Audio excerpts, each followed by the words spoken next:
को मिलना होता सभापति महोदय तो दिल्ली घेर करके किसान ऐसे नहीं बैठता। और ये जो किसान बैठे हैं मैं उनको बधाई देता हूं। इन किसानों ने न केवल 2, 3, 4 स्टेट बल्कि पूरे देश के किसानों को जगाने का काम किया। मैं जिस प्रदेश से आता हूं सभापति महोदय, मैं इनसे जानना चाहता हूं कि उस प्रदेश की जनता ने 2 बार इनकी सरकार बनवाई है। 2014 में भी समर्थन मिला जनता का, 2019 में भी समर्थन मिला। मैं इनसे जानना चाहता हूं कि राष्ट्रपति अभिभाषण बोल रहे हैं, क्या जिस डिस्ट्रिक्ट से महामहिम राष्ट्रपति जी आते हैं क्या उस डिस्ट्रिक्ट में एमएसपी किसानों को मिला है धान का कि नहीं मिला है? और जो लोग जो ये कह रहे हैं कि एमएसपी था, एमएसपी है, एमएसपी रहेगा, मैं उनसे जानना चाहता हूं, माननीय सदस्यों से पूछना चाहता हूं कि बताएं जहां से वो चुन करके आते हैं उस जिले में किसानों को धान का एमएसपी मिला है कि नहीं मिला है? इनके बोलने से मिल गया, लेकिन मुझे खुशी है सभापति महोदय, ये जो बोल रहे हैं, ये देश सुन रहा है, किसान देख रहा है। जहां के राष्ट्रपति महोदय हैं उसके बगल का क्षेत्र हमारा है। न एमएसपी धान का मिला, न एमएसपी मक्के का मिला। और मैं तो कहता हूं माननीय सदस्यों से, आप तो सपना ये देख रहे हो, न जाने कितने साल सरकार में रहोगे, कितना बड़ा सपना देख रहे हो आप। और क्या आप जिनके नेतृत्व में चुनाव लड़ रहे हैं उनको सत्य नहीं बताना चाहते? आप अपने क्षेत्र में जाओ, क्या आपको एमएसपी दिला पाए हो किसी किसान को? तो बताओ हमें आप। और जहां तक केवल राष्ट्रपति महोदय, प्रधानमंत्री, वही नहीं, देश के डिफेंस मिनिस्टर भी वहीं से आते हैं। बताओ क्या मिला एमएसपी धान का?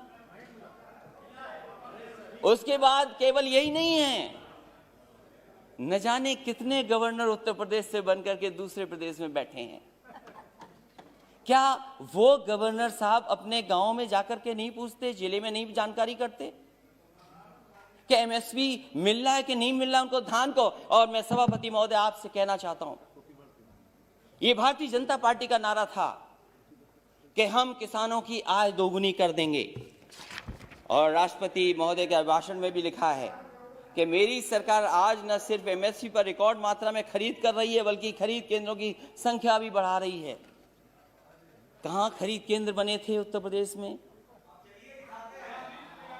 मुझे खुशी है सरकार इन प्रयासों को, हमारे किसान अपने परिश्रम से और बढ़ा रहे हैं। और खाद्यान्न रिकॉर्ड, जहां पर से राष्ट्रपति आते हो, प्रधानमंत्री आते हो, डिफेंस मिनिस्टर आते हो, गवर्नर आते हो, सरकार बनवाई हो, उस प्रदेश में एमएसपी नहीं मिल रही। और क्या व्यवहार रहा है आपके, क्या व्यवहार रहा किसान, क्या व्यवहार है आपका, क्या व्यवहार रहा किसानों का? अब भारत के इतिहास में अवसर आएगा तब बताइएगा, भारत के इतिहास बताइएगा प्लीज, तब बताइएगा।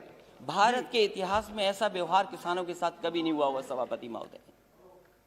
क्या क्या नहीं कहा गया किसान लोगों को, क्या नहीं कहा गया, अपमानित किया गया, और वो दिल्ली आकर के अपनी बात ना कर दें। प्लीज माननीय मंत्री जी कुछ कहना चाहते हैं? जी सर, मुझे एक बहुत विनम्र आग्रह करना है आपके विचारार्थ।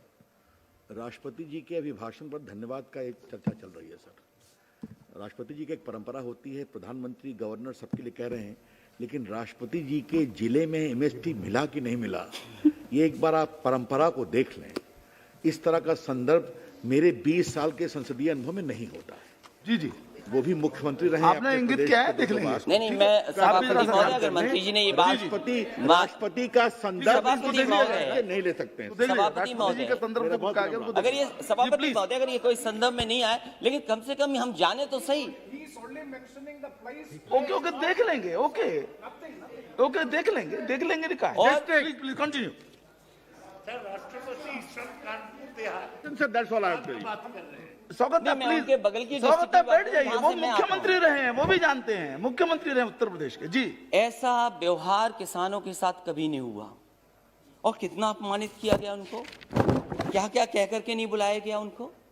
और ये जो तीनों कानून है वो केवल इतना चाहते हैं, जब ये सरकार कह रही हम किसानों के लिए कानून बना करके लाएं।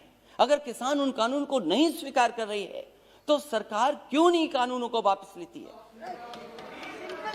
जिनके लिए ये कानून बना है, जिनके लिए कानून बना है वो कानून नहीं चाहते हैं, तो सरकार को आखिरकार कौन रोक रहा है? और क्या ये आरोप ठीक नहीं है कि कॉर्पोरेट घराने को लिए आपने कारपेट बिछा करके इन कानूनों को लाने का काम किया? आपने, आप जनता से चुनकर के आते हैं, जनप्रतिनिधि बन रहे हैं, लेकिन लगता यहां पर है सदन में बैठ करके आप धन प्रतिनिधि बन करके आए हैं। और क्या कहते हैं आप? जो लोग आंदोलन कर रहे हैं उनके लिए आप क्या कहते हैं? जो आंदोलन, ये देश आजाद हुआ आंदोलन से, न जाने कितने अधिकार मिले आंदोलन से। वोट डालने का महिलाओं का अधिकार आंदोलन से मिला। न जाने कितने आंदोलनों से नेता निकले बन करके। राष्ट्रपिता महात्मा गांधी देश के बने क्योंकि आंदोलन लड़े, आंदोलन में खड़े हुए। न केवल अफ्रीका, दुनिया, बल्कि भारत जैसे देश को आजादी दिलाई उन्होंने। उस आंदोलन के बारे में क्या कहा जा रहा है कि आंदोलन जीवी हैं। मैं उनको क्या कहूं, मैं उन लोगों को क्या कहूं जो लगातार चंदा लेने निकल जाते हैं? क्या वो चंदा जीवी संगठन के लोग नहीं हैं? अगर वो हो सकते हैं जिनको आप आंदोलन जीवी बोल रहे हैं, तो आप भी तो चंदा लेने के लिए निकल पड़ते हैं। जब कहीं तब निकल जाते हैं आप। क्या आप चंदा जीवी नहीं है? और फिर आप कहते हो कि मंडी मॉडर्नाइज करेंगे, मंडी मॉडर्नाइज करेंगे, मंडी मॉडर्नाइज। अब बोलते रहिए आप। मैं सभापति महोदय मैं कहना चाहता हूं, मैंने पढ़ा कि हम मंडी को मॉडर्नाइज करेंगे, इंफ्रास्ट्रक्चर बनाएंगे। देश में सबसे बेहतरीन अगर एक्सप्रेस वे कहीं बना तो उत्तर प्रदेश में समाजवादी सरकार ने बनाया। और मैंने हमेशा कहा ये शहरों को जोड़ने के साथ साथ गांव को जोड़ता है। जहां शहरों की अर्थव्यवस्था को बेहतर करेगा वहीं गांव की अर्थव्यवस्था को भी बेहतर बनाएगा। इसलिए उसके आसपास मैंने मंडियां बनाई। मैंने आलू की मंडी बनाई कन्नौज, फर्रुखाबाद, कानपुर देहात के आसपास के लोगों के लिए। एक मैनपुरी, इटावा और आसपास के लोगों के लिए अनाज की मंडी बनाई। अरे बाबा रामदेव जी से बहुत योगा सीखते हैं ये लोग। उन्हें भी मैंने 500 एकड़ जमीन दी एक मंडी बनाने के लिए। आम की मंडी बनाई। मैं इनसे जानना चाहता हूं, लाखों करोड़ों रुपए इन्होंने मंडियों के इंफ्रास्ट्रक्चर के लिए दिए थे, वो पैसा कहां चला गया? जितनी ईंट लगाई थी समाजवादी सरकार में उससे आगे मंडियां नहीं बढ़ पाई, वहीं का वहीं काम रुका हुआ है। और फिर अभी प्रधानमंत्री जी गए थे। हमारा प्रदेश तो बहुत अच्छा प्रदेश है। अगर बड़ी चीज दिल्ली से बिके तो हमारे मुख्यमंत्री छोटी चीजें बेच देते हैं। समाजवादी सरकार में बना समाजवादी पूर्वांचल एक्सप्रेसवे जो बलिया गाजीपुर को जोड़ता है और आगे बिहार से लेकर के आगे लोगों को मदद करेगा। अलाइनमेंट समाजवादी सरकार का, लैंड एक्विजिशन समाजवादी सरकार की, और जो व्यवस्था दी थी मंडियों के लिए। मैं जानना चाहता हूं कि आखिरकार मंडियां क्यों नहीं बन रही उसके किनारे? क्यों नहीं मंडियां बन रही? और जहां तक मंडियां क्यों नहीं बन रही? गाजीपुर में मंडी बननी थी, आजमगढ़ में मंडी बननी थी, सुल्तानपुर मंडी बननी थी। और जहां तक अपराध की बात कर रहे हैं सभापति महोदय, देश का पहला मुख्यमंत्री होगा जिसने अपने मुकदमे वापस ले लिए। मुझे बताए कोई मुख्यमंत्री जिसने वापस लिए हो मुकदमे अपने। और फिर अपराध की बात कर रहे हो, ठोको नीति चल रही है, जिसको चाहो उसको ठोक दो। और कानून व्यवस्था की बात करोगे, महिलाओं की बात करोगे। मेरी माता जी बैठी हैं, महिलाओं पे बहुत चिंतित रहती हो। जाओ क्या हालत है उत्तर प्रदेश में माताओं बहनों की, और अपने आंकड़े निकाल करके देखो क्या आंकड़े हैं। सबसे ज्यादा अपराध अगर कहीं हुआ है तो महिलाओं के साथ अपराध उत्तर प्रदेश में हो रहा है। तो इसलिए सभापति महोदय मैं कहना चाहता हूं, राष्ट्रपति जी के अभिभाषण पर बोलिए ना। सभापति महोदय, दूध की भी बात हुई, दूध की बात हुई। बैठिए। कुछ सभापति महोदय, दूध की भी बात हुई। प्लीज बैठ जाइए। मैं इनसे जानना चाहता हूं, उत्तर प्रदेश सरकार ने जब समाजवादी सरकार थी तो गुजरात का अमूल प्लांट वहां लगाए, 5-5 लाख लीटर के 2 प्रोक्योरमेंट के प्लांट लगे। मदर डेयरी का प्लांट लगा, प्रोक्योरमेंट बढ़ा, प्रोडक्शन बढ़ा।